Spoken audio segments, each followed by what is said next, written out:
कितने प्रसन्न चित्त हैं। उनकी ये बच्चा सौभाग्यशाली है, इसके माता पिता यशस्वी हो, चिरंजीवी हो। योगी आदित्यनाथ जिन बच्चों को गोद में खिला रहे हैं उनका नाम महाराज सुहेलदेव के नाम पर रखा गया है। वही सुहेलदेव जिन्होंने गाजी मसूर सालार को मौत के घाट उतारा था। योगी ने बहराइच में सुहेलदेव नाम के इन 5 बच्चों का अन्नप्राशन कराया और फिर महान हिंदू योद्धा के शौर्य को सलाम किया। 5 बच्चों का महाराजा सुहेलदेव के नाम पर नामकरण हुआ है। बहराइच की एक धरती पर आकर के मैंने कहा था कि विदेशी आक्रांताओं का महिमा मंडन बंद होना चाहिए, राष्ट्र नायकों का सम्मान होना चाहिए, हर हाल में सम्मान होना चाहिए। और 1000 साल पहले इस प्रकार के शौर्य और पराक्रम की गाथा एक इतिहास थी, वह सच करके दिखाया था। महाराज सुहेलदेव ने इसी भूमि पर दिखाया था।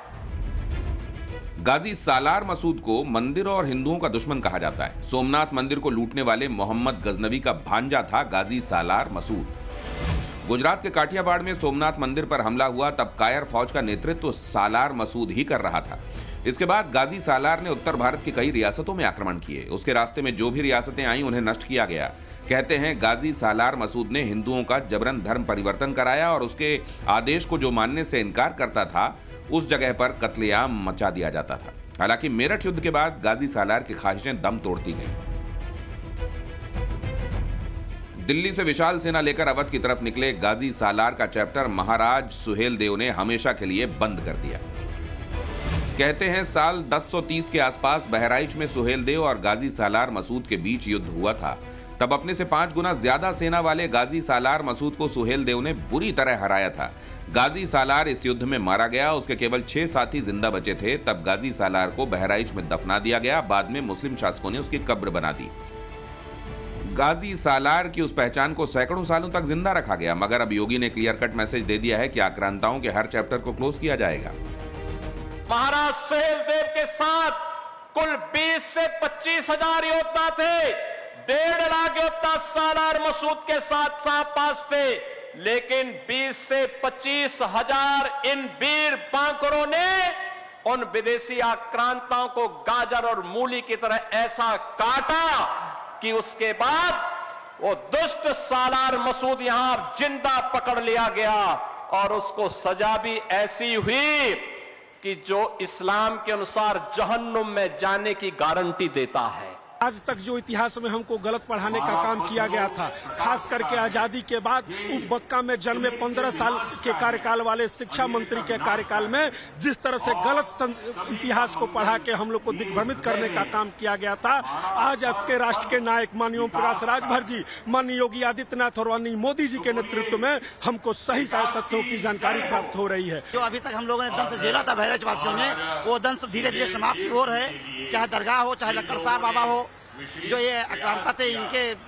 जो हमको इतिहास को नहीं बताया गया, वो आज हमारे पीर परम सुहेलदेव महाराजा के बारे में सुनने को मिल रहा है। वहाँ पहले सूर्य कुंड था और वहाँ सूर्य मंदिर बनेगा, ये हमें पूर्ण विश्वास है। हमारी भारतीय जनता पार्टी की सरकार रही तो हमारे वो पुराने इतिहास को खोद करके लाया जाएगा और निश्चित है वहाँ सूर्य मंदिर बनेगा। आक्रांताओं के लिए कोई जगह नहीं है।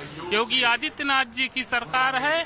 माननीय योगी जी ने जो निर्णय लिया है उसका हम लोग स्वागत करते हैं, अभिनंदन करते हैं, वंदन करते हैं। गाजी सालार का वजूद 1000 साल पहले मिट गया, मगर उसकी सोच को यूपी में जिंदा रखने की कोशिशें बहुत हुई। संभल में उसकी याद में नेजा मेला लगाया गया। बहराइच में जेठ मेला की शुरुआत की गई। प्रयागराज में उसकी दरगाह पर मेला लगाया जाने लगा।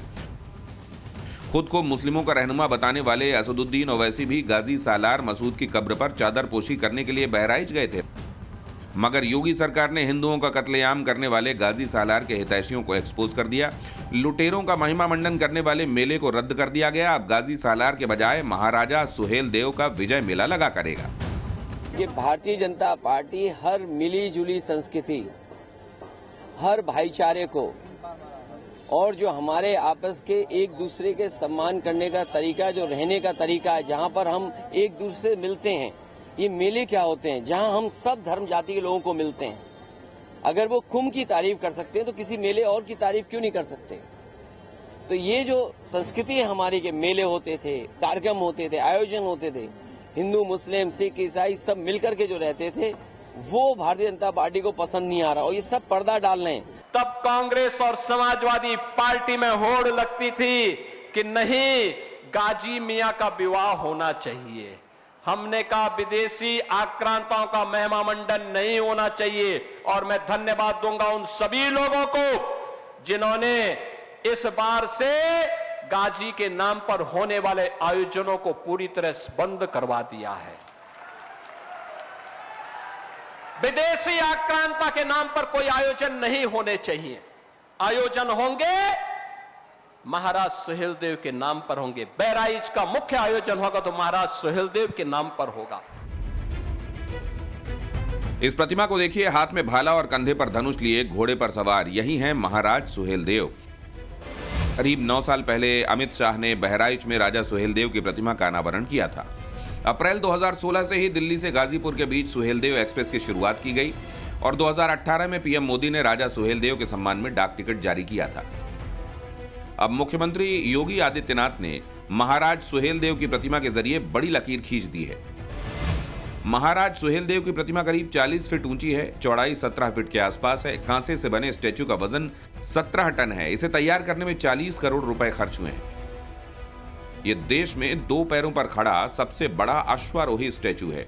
योगी ने खास तौर पर उसी 10 जून को इसका लोकार्पण किया जिस तारीख को गाजी सालार मारा गया था। अब उस इतिहास का जिक्र एक बार फिर जन जन तक पहुंचाना है, लिहाजा यहाँ पे सुहेलदेव राजभर की एक बड़ी सी प्रतिमा, ये कांस्य प्रतिमा है, 40 फीट ऊंची ये कांस्य प्रतिमा है और पूरे एरिया को डेवलप किया गया है। क्यों डेवलप किया गया वो दिखाते हैं। ठीक इसके बगल में वो चित्तौरा का वो झील है जो जहाँ पर ये पूरा युद्ध हुआ था, ऐतिहासिक झील इसे कहते हैं। इसी झील के किनारे 21 राजाओं के साथ लड़ते हुए राजा सुहेलदेव ने सैयद सलार मसूद गाजी को जो है वो मौत के घाट उतारा था और इसीलिए इस पूरे एरिया को डेवलप किया गया है। यहाँ घाट बनाया गया है, ये घाट नंबर 3 है। ये बहुत बड़ी झील है ये, जिसे चित्तौरा झील कहते हैं और ये इसी झील के किनारे संस्कृति और पर्यटन विभाग ने पूरा एक डेवलपमेंट का प्लान तैयार किया है। योगी आदित्यनाथ ने बहराइच में कई और महापुरुषों के गौरव को नई पहचान दिलाने के लिए कदम उठाया है। इसके लिए 1243 करोड़ की 384 विकास परियोजनाओं को हरी झंडी दी गई है। हालांकि सवाल इसके बावजूद ये है, इतिहास में हिंदू महापुरुषों को जगह क्यों नहीं दी गई? क्यों यहाँ आने वाले लोग गाजी सालार को तो उसके नाम से जानते थे लेकिन महाराज सुहेलदेव को नहीं?